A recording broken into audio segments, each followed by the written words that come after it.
What's up, everyone? This is George from Your Local Musician, and this is episode 2 of Beats in My Bedroom.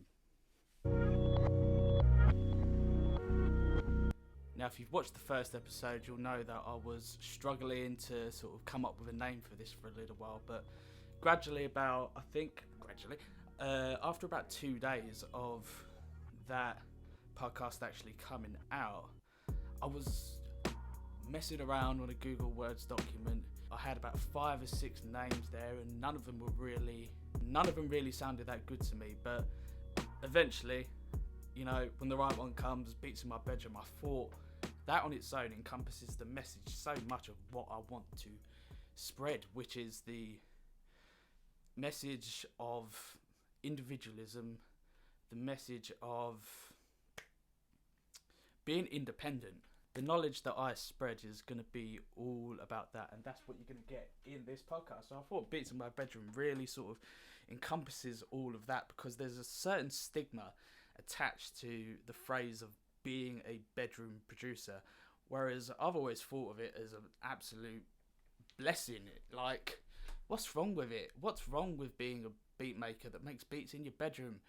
Don't be scared of that. Don't listen to anyone's negative shit. It doesn't matter if you're just a beat maker or you're recording people in a multi-million-pound studio. Who really cares?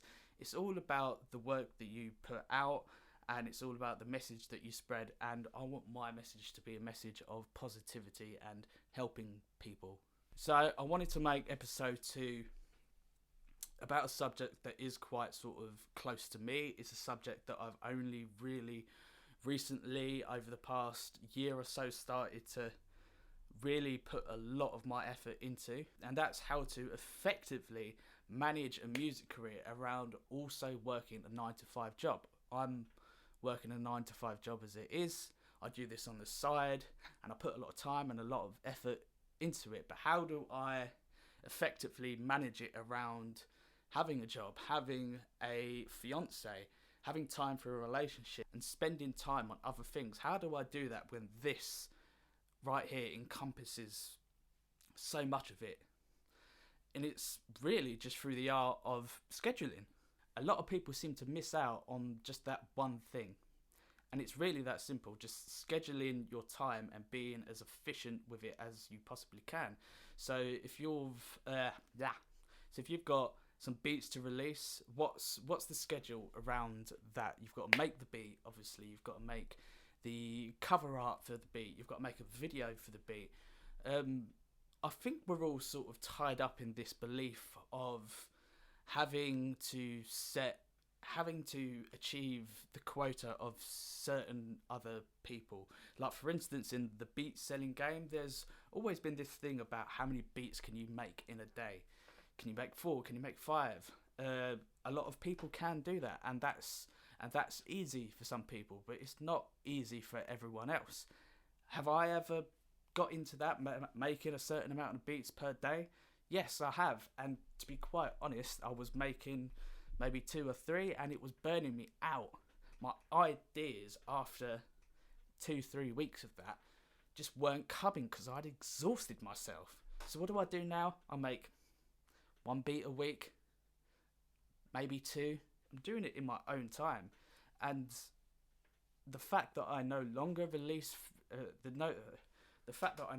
make 3 or 4 beats a day, no one's noticed.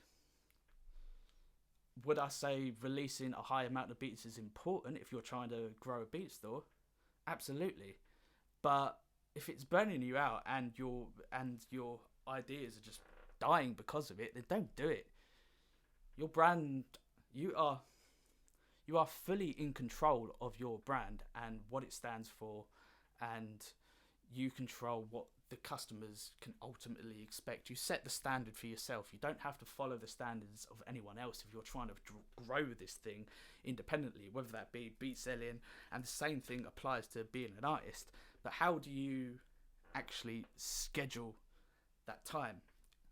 It's quite easy. I use this in both professional 9-to-5 work as well as this. It's called your calendar. Yes, you can set notifications on there. You can set it to be for a certain amount of time. So what do? I use my Google Calendar, and I'll put notes in there to last a certain amount of time, and I'll only allocate a certain amount of time to a certain task. Now, it's quite easy to do that. It's very, very quickly to actually do that. If you know what you have to get done, then simply at the start of the week on a Monday or something like that, early in the morning, just write out 1 to 2 tasks that you want to achieve a night. Then write out how long those tasks generally take you. Is it an hour? Is it 2 hours? Is it going through emails and replying to customers? Is it researching music? Is it just listening to music? That's if music is your job, then that's a big part of it. Is finding inspiration, but just set certain time periods for that, and you don't have to make a beat every day. If you're running a business, there's a lot of admin work behind that, replying to customers, customer service, uploading tracks, designing things. If you're selling beats online, you probably haven't got a team yet, have you? Especially if you're watching this, you probably haven't got a team yet. I don't have a team. But I set certain tasks up beforehand, and I'll list everything out on a Monday. What I want to do from a Monday. What I want to do from Monday through to Tuesday, Wednesday, Thursday, Friday. And then I'll generally be a little bit more relaxed with my time on a weekend. If I want to make a beat, I'll make a beat. Depends what I'm doing. Depends if I'm going out with the missus or not. If I'm not, then I'll probably make a beat. But if I am, then I don't know. I'll just relax and just enjoy a little bit of life, if you know what I mean. You need to forget this mentality of making a certain amount of tracks in a week just because you know that's the in thing to do. Do what you want to do. That's what I'm doing right now. And if you, like me, after a while of making so many beats a day or a week or anything like that, trying to keep up with someone else's schedule rather than your own, if it burns you out, then stop doing it. Stick to one. The importance is not the quantity, but the quality, I believe. Quality is unbelievably valuable. You don't want your product to be subpar. So if that means spending a little bit more time on the mix of a song, then spend that time on it. Don't rush things out if you don't think they're right to put out. You'll get known more for your quality rather than the amount of beats that you actually release. So let's say you're trying to grow a beat selling business. Dedicate Monday and Wednesday to making beats. Dedicate Tuesday to maybe making a video or recording Instagram clips for the bloody week or whatever. Whatever the task is, do it on certain days. So you've got Monday, we're making beats. Tuesday, we're making videos. Wednesday, we're making beats. Thursday, maybe we are replying to customers' emails. And Friday, we're making beats again. 3 days out of the week, you're making beats there. 3 days out of the week, you're making beats there. You do not need to make beats constantly and do everything in a rush. As long as you get certain tasks done as long as you get certain tasks that you know are important, then you will see growth. Trust me, you always will. Once you stay consistent and concise with what you're doing, you don't want to do a whole bunch of things. Although when you're first starting out, you probably will be. I still do everything on my own. Just set certain goals for yourself, and it doesn't matter how big or how small that they are, because each one of those tasks that you tick off, you are getting closer and closer to what you want to achieve. One of the big problems that I used to have is that I would be one of those guys that would preset pick for hours on end, trying to find the right bass or the right snare, things like that. So what I eventually did to speed up my workflow is that I started to acknowledge that, do you know what, the first sounds that I pick don't have to be the sounds that I end up with. That's the great thing about MIDI, and you can re-record audio. So I started to acknowledge the fact that I needed to use placeholders if I wanted to just get my ideas out there quicker. One thing I've done quite a lot now is use something called the 10-minute challenge. I'll literally set a timer for 10 minutes and I'll try to make a beat within that 10 minutes. But that doesn't sort of go back on what I was saying before about scheduling your time out. But if you had a slow workflow like I did and you want to speed up your workflow, that's one of the goals that I was trying to achieve a little while back. That's one thing that you could do the 10-minute beat challenge.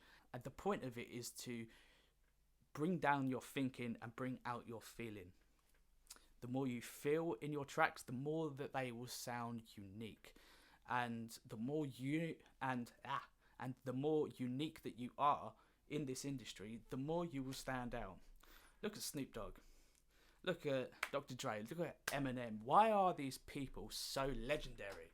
It's because they are uniquely themselves. Don't try and copy anyone else.